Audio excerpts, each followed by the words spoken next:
Struja.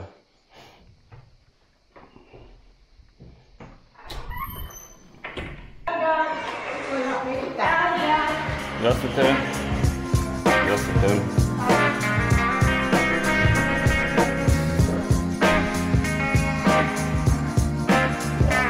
Jutro je. Treći dan u Gruziji i napokon vidimo sunce. Odjeća skoro pa je suha, a što i nije, posušit će se tokom vožnje. Vrijeme je da krenemo dalje, ali ne prije nego pripremimo motore. Prvih par dana Gruzije vozili smo po kiši, blatu i općenito kroz vodu, stoga je vrijeme da podmažemo lance na motorima. Nitko od kolega nije uzeo ništa u tu svrhu, ali ja sam naučio lekciju na zadnjem putu u Rusiju. I ako se pitate što koristim, radi se o Motul pasti koja mi se pokazala superiornijom od klasičnih sprejeva, a tuba zauzima daleko manje prostora, stoga mi je praktičnija za putovanje.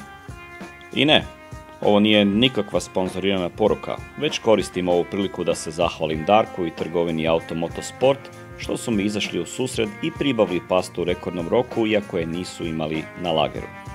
Jer naravno da se moja malenkost sjetila da ponestaje paste dan prije puta. Darko, hvala ti.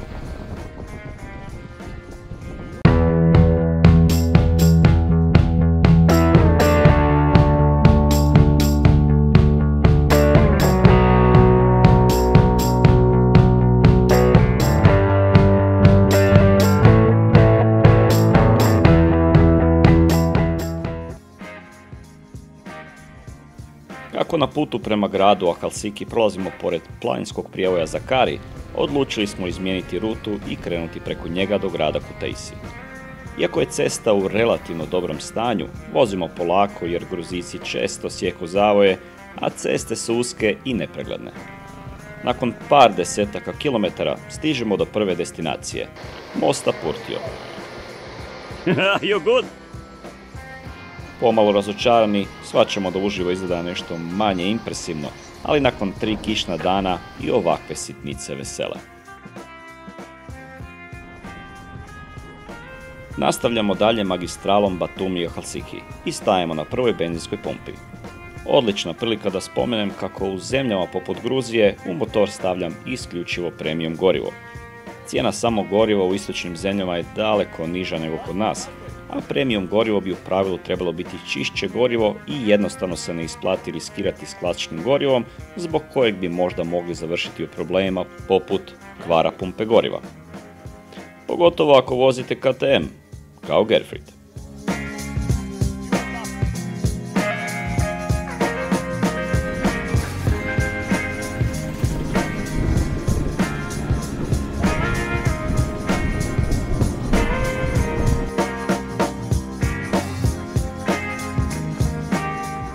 Polako nestaje dobre ceste i prelazimo na makadam. Srećom, volimo makadam i veselimo se ovakvim cestama. Iako ne previše zahtjevna, ovakva cesta dosta usporava tempo vožnje. Ali to i nije previše bitno jer prije svega uživamo u pogledu na planinske klance koji ostavljaju bez daha.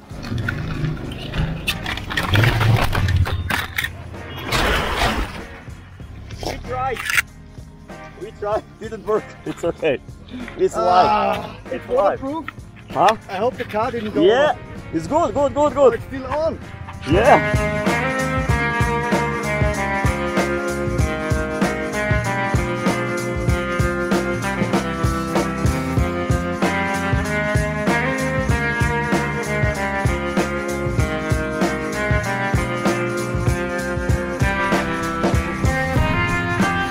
Na jednom od vrhova smjestilo se i malo naselje uz koje je napravljeno skijalište, stoga je bilo pravo vrijeme za napraviti pauzu i pojesti nešto.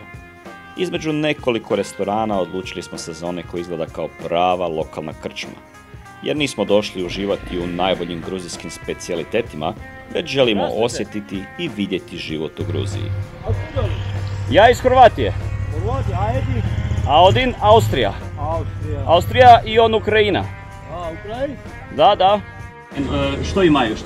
Što тоже imaju? А что ты хочешь? А за njega Кабаби? možda sam vidjeti menju. Кабаби? Мясо? Мясо. Скажи, что это мясо. Кебаб. Кебаб. Što хачапури? Хачапури это тесто, Это то тесто, окей. и в середине, Хорошо. что там, яйцо, сыр и яйцо. А что бурано? Аджарский с яйцом. С яйцом, да. А что бурано? Бурано аджарский блюдо. Сыр и масла. Сыр и масло. Сир масло? Домашнее масло. У месо. Мясо? Нет, там мяса нет. Мясо нет. Not мясо. Окей. Хамбургер стандартно. Hamburger no. No гамбургер. Пелмен суп. Кабаби. Кабаби. Ну скажи. Nakon malo vječenja, naručili smo takozvani kababi, koji je najlakše opisati kao šišćeva, ali uz malo drugačije začine. Motorbike, konjak. Ja, little. Jemand jetzt? Jemand will jetzt? Sivo. But you have to drink too, huh? No? Okay, no. No. No. Da. Yeah. Ti znala pit. Da. Yeah. Представлю, а? A tvoj? Da. George. Ja, es gibt Fruchtsaft. No. Na zdravlje. Na здоровье. Sour juice. My name's Gary. Opa. Nice to meet you. I'm Jeffrey. Gero. Gero? Domagoj? Domagoj. Saza. Na zdravlje. Na здоровье. Jako dobro.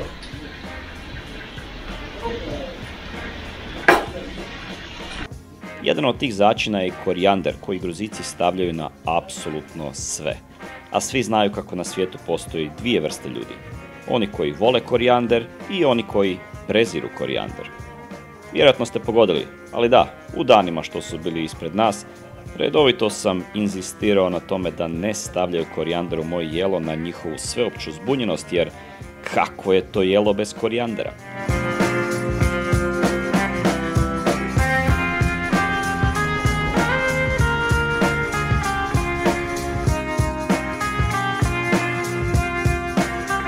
Kao djeca što se valjaju po blatu, veselimo se svakom prijelazu preko vode što se slijeva niz planine. A moja malenkost veselo prihvaća i izazov nešto dublje rijeke, jer što je najgore što se može dogoditi. Здравствуй, собачкет! Как ты делаешь? А, да, так, маленький собачкет. Так, сладкий собачкет. Уп. Napokon skrećemo s magistrale prema Zakari Prijevoju te započinjemo uspon. Uspon nije lagan, ali srećom upravo nas to i veseli, pa čak i Sergeja koji se navukao na offroadu jedno popodne. Iako je u početku malo negodovao s obzirom da i nema najpogodniji motor za takve ceste, niti ima previše iskustva na njima.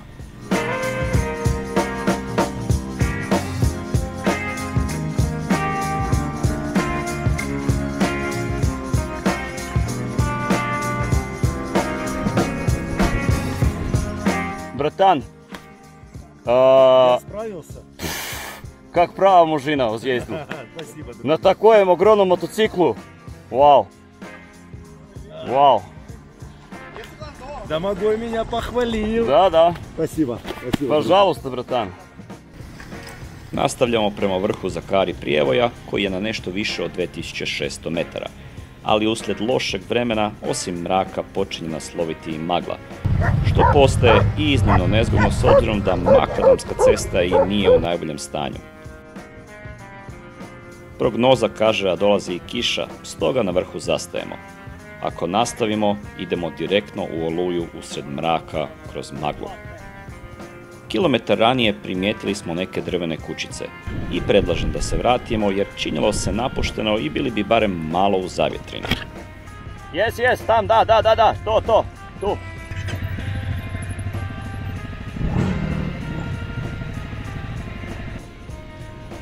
Kako prilazimo, vidimo da tamo ipak netko obitava, te nekako izgleda kao da nismo previše dobrodošli, za što ih se ne može previše kriviti jer vjerojatno im nije svejedno što u sumrak pred njihovu kuću u osami dolaze stranci na motorima. No ipak, izbora nemamo. Can you go and ask nicely? Yeah. Ask nicely. Na svojem krnjem ruskom pokušavam iskomunicirati da sve što nam treba je mjesto za šator u zavjetrini i da odlazimo ranim jutrom. Stara narodna kaže da lijepa riječ otvara sva vrata.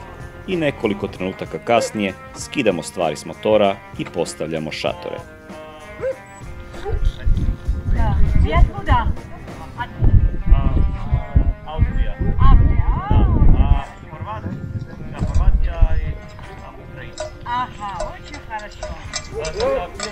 Kako u planinama čim nestane sunca postaje iznimno hladno, uz blagu nelagodu pitam možemo li dobiti nešto drva kako bi zapalili vatru i ugrijali se.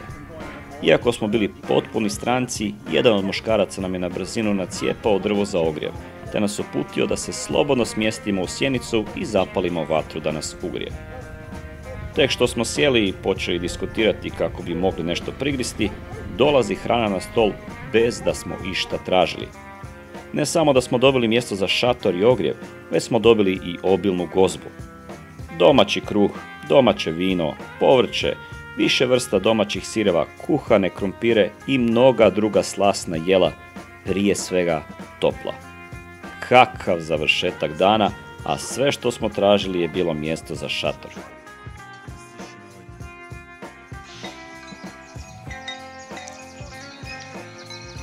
Ljudi.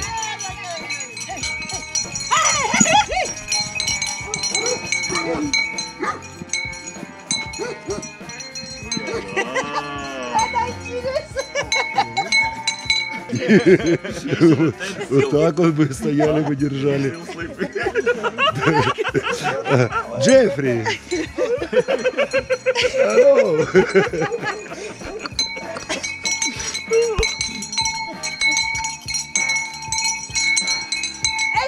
Ай-яй-яй! Тапки, тапки. Мокрый. Yes. Ага. Yeah, it's Hello, my friend.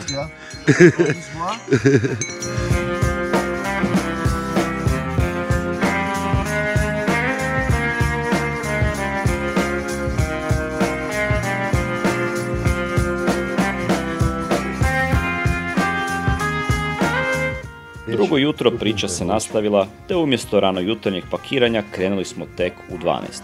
Ali ne prije nego smo probali još nekoliko vrsta sireva što ih ova obitelj proizvodi. Naime, obitelj se bavi stočarstvom, a ljetne mjesece s kravama provode u planini kako bi dale čim kvalitetnije mlijeko, što se naravno odražava na proizvodnju sireva koji su više nego odlični. Stoga, ako će netko krenuti putem Zakari prijevoja i ljubitelj ste sireva, znate gdje trebate navratiti. S obzirom na to da u Gruziji motora baš i nema, a klinci su gledali i divili se motorima, odlučio sam ih malo provozati na njemu. Jer nakon svega što su napravili za nas, ovo je bilo najmanje što možemo napraviti za njih. Rukavice, kaciga i idemo.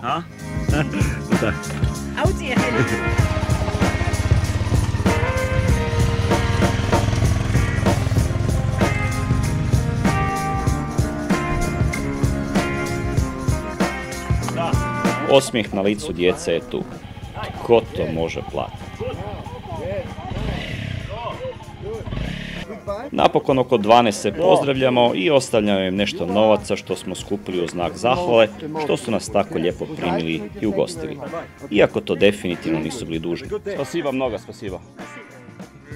Karga saba. Karga. Karga.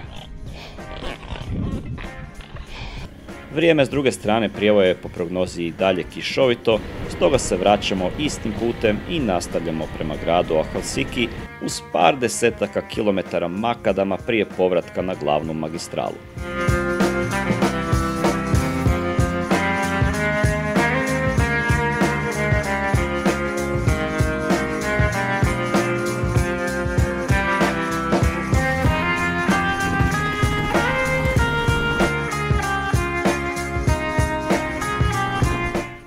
A u samom gradu Ahalsiki nalazi se impresivna utvrda čiji počeci datiraju još iz 9. stoljeća.